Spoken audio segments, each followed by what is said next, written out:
మోహన్ బాబు గారికి ఇది కొత్త కాదండి. ఇది నాకు తెలిసి ఇది రెండో ఇన్సిడెంట్ ఆయన మీడియా మీద దాడి చేయటం అనేది.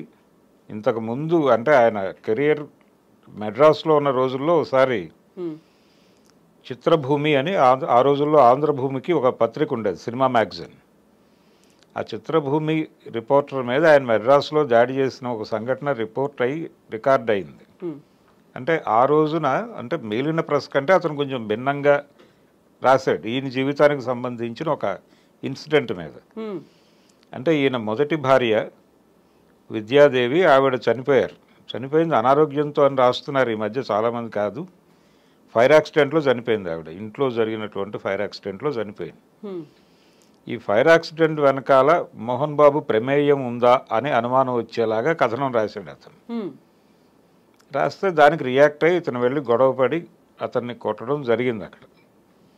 తర్వాత మళ్ళీ నిన్నటి ఇన్సిడెంట్లో TV9 రిపోర్టర్ మీద దాడి జరగటం, ఇది రెండో కేసు ఆయన లైఫ్లో. అయితే ఈ కేసులో అంటే ఆయన తీవ్రంగా ఈ మధ్య కాలంలో తన కుటుంబాన్ని మీడియా టార్గెట్ చేస్తోంది అనేది ఆయన ఫీల్ అవుతున్నాడు. ఆ ఫీల్ అవుతున్నటువంటి క్రమంలోనే మీడియాకి చెప్పడం ద్వారా ఇన్ని కంట్రోల్ చేయొచ్చు అనే అభిప్రాయం మనోజ్కి కలిగి ఉండొచ్చు. కలగటం వల్లనే ఆ మధ్య ఒకసారి ఆయనే స్వయంగా అంటే ఒక ఆడియో బయటకు వచ్చింది, ఒక వీడియోతో పాటు మనోజ్ వాయిస్తో ఒక ఆడియో బయటకు వచ్చింది. అదేంటంటే, ఇలా మా బంధువుల్ని టార్చర్ పెట్టి కంట్రోల్ చేసే ప్రయత్నం చేస్తున్నాడు మా అన్న అని చెప్పేసి తన స్టాఫ్ని అన్నొచ్చి బెదిరించినటువంటి ఒక వీడియో పెట్టాడు ఆయన. పెట్టి తర్వాత అది నాకు సంబంధం లేదు, అది ఎలాగో బయటకు వచ్చిందని చెప్పాడు. అంటే అప్పుడేదో టెంపరీగా మాట్లాడుకుని ఉంటారు వాళ్ళు, కానీ అదేదో మీడియా క్రియేట్ చేసినట్టుగా మాట్లాడాడు. తర్వాత తనే మనోజే మా ఇంట్లో ఏం జరుగుతోందో నన్ను అడగండి, మీడియాని అడగండి అన్నాడు ఆయన ఒక చోట చాలా వెటకారంగా. సరే, అదొక ధోరణి.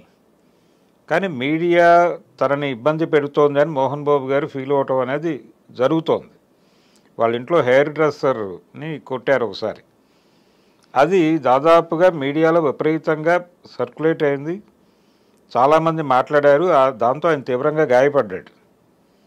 అప్పటి నుంచి ఆయనకు మీడియా మీద ఒక చిరాకు, కోపం ఉంది. అంటే టార్గెట్ చేస్తున్నారు తమని, తమ కుటుంబాన్ని, తన ఇంటి పేరుని అన్నిటినీ ట్రోల్ చేస్తున్నారు అనే ఒక కోపం ఉంది ఆయనకి.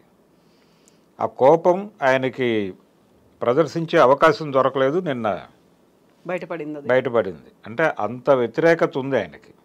ఆ మైక్ లాక్కున్న పద్ధతి, ఆ వీడియో, ఆయన దాడి చేసిన పద్ధతి, కొట్టిన పద్ధతి ఆపుతున్నా ఆగట్లేదు ఆయన. ఆ ఏజ్లో ఆయన అంటే ఇప్పుడు కొంచెం సంయమనంతో 10 మందికి చెప్పాల్సిన ఆయన అలా దాడి చేయటం ఏమిటి అని అంటున్నారు, కానీ ఆయన ఎమోషన్ చూస్తే అలా లేదు. కాకుంటే సార్, ఇక్కడ ఇంకొక మాట వినిపిస్తోంది, మైక్ పెట్టడమే చాలా గట్టిగా పెట్టేసరికి అది కంటికి దెబ్బ తగిలేలా వెళ్ళింది అనేటువంటి మాట కూడా వినిపిస్తోంది. అది అందుకే అంత రియాక్ట్ అయ్యారు అని. మైక్ పెట్టేటప్పుడు కొంచెం ఇబ్బంది కలిగించి ఉండొచ్చు, చాలామందిని అలా పెడతారు. అంటే అది డైలాగ్తో పోవాలి. అంటే ఇంటర్నల్గా ఆయనలో ఒక చిరాకు ఉంది, వీళ్ళెందుకు వచ్చారు ఇక్కడికి అనే చిరాకు.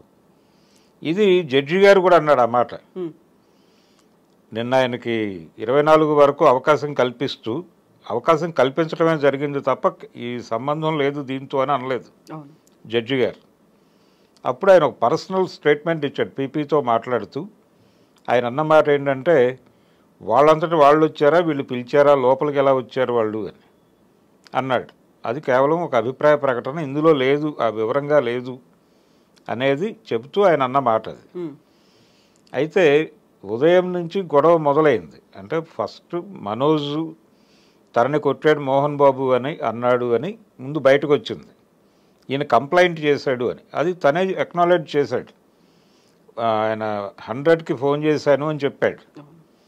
అంటే ఒక విషయం నిర్మోహమాటంగా మాట్లాడుకోవాలి ఇక్కడ.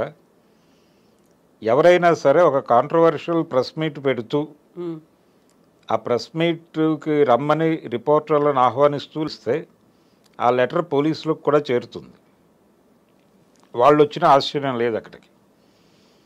అలాగే పోలీసులకు తెలిసిన విషయాలు కూడా మీడియాతో షేర్ చేసుకుంటారు వాళ్ళు. అలా షేర్ అయింది అది. ఈయన వాంటెడ్గా చెప్పుండకపోవచ్చు, కానీ ఆయన కంప్లైంట్ చేసిన విషయం బయటకు లీక్ అయింది. లీక్ అయిన దగ్గర నుంచి మీడియా అటెన్షన్ పెట్టింది అక్కడ.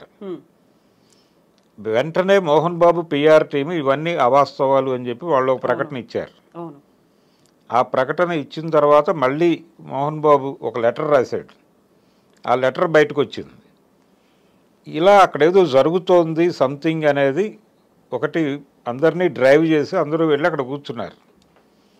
అంటే శ్రీశ్రీ గారు ఒక మాట అంటాడు, వ్యక్తిగత జీవితం వారిష్టం, ప్రైవేట్ జీవితం వారిష్టం, కానీ పబ్లిక్న పడితే ఏమైనా అంటాం అని అది.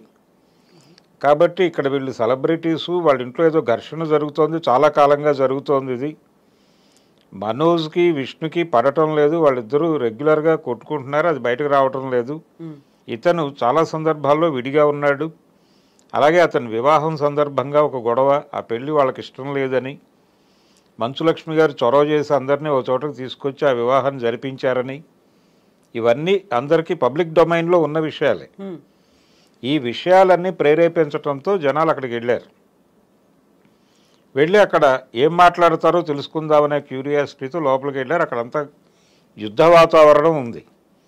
ఈ యుద్ధ వాతావరణం క్రియేట్ చేసింది మీడియా కాదు. ఆ యుద్ధ వాతావరణంలో ఒక రిపోర్టర్ వెళ్ళినప్పుడు మైక్ పైకి వెళ్ళి ఉండొచ్చు, కిందకి వెళ్ళి ఉండొచ్చు, ఏదైనా జరిగి ఉండొచ్చు. అప్పుడు ఆయన ఏం చెప్పాలి, మీరు దూరంగా ఉండండి, మీరు బయటకు వెళ్ళండి, నేను బయటకు వచ్చి మాట్లాడతాను, లేకపోతే విడిగా మాట్లాడతాను, ముందు మీరు బయటకు వెళ్ళిపోండి, అందరూ ఆగండి, ముందు వీళ్ళని బయటకు పంపించి మనం మాట్లాడుకుని తర్వాత వెళ్ళి వాళ్ళకు క్లారిఫికేషన్ ఇద్దామని చెప్పి ఉండొచ్చు ఆయన పెద్ద మనిషిగా. అలా కాకుండా ఆయన మైక్ లాక్కుని కొట్టడం అనేది ఇబ్బందికరమే. అంటే ఆయన పాత చరిత్ర అంతా తవ్వుతున్నారు ఇప్పుడు. నేను ఇందాక చెప్పిన ఆంధ్రభూమి ఇన్సిడెంట్తో సహా బయటికి లాక్కు రావాల్సి వచ్చిన పరిస్థితి కల్పించాడు, ఆయనే కల్పించాడు అది. అందుకని ఎవరి మీదైనా దాడి చేయటం అనేది కరెక్ట్ కాదు.